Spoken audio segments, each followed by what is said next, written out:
Universities in Kansas are pushing for more money under the governor's proposed budget after cuts to higher education were not restored. And our Capitol Bureau Chief Courtney Ryan joins us now. Courtney, what impact have these cuts had on universities? University leaders say one impact they're seeing is not being able to pay their professors as much as other states, and say if they continue to receive less money from the state, they're going to have to raise tuition even more.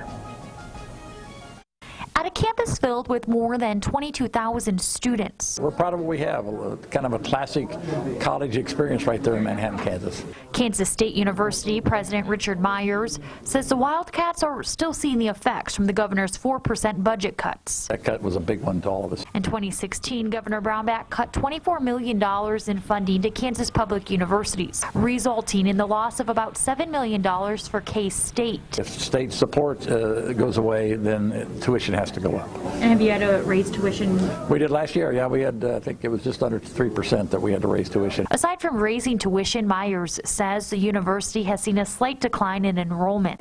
It's sort of a double whammy that we're dealing with. I think we'll be fine, but in terms of the enrollment, but it'll take us time to climb out of the hole that we've dug.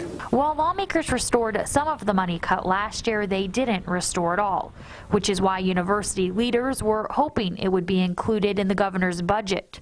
But it wasn't. We were disappointed. I was certainly disappointed that didn't get included in the governor's budget. At Pittsburgh State University, a campus of just under 7,000 students. We have fewer positions filled right now than we've had in a number of years. We've also slowed our spending on equipment, furnishings, and those kinds of things. University President Stephen Scott says one silver lining is the private supporters who continue to invest. You go by campus, you see new buildings, you see really nice things happening. That's all the result of private money, not state money. University Regions President Blake Flanders told me while he is happy with the governor's increase to technical universities, he's going to continue to work with lawmakers to hopefully fully restore those cuts. Live at the Capitol, I'm Courtney Ryan. And it will be interesting to see what that budget looks like as it moves through the legislature. Courtney, thank you.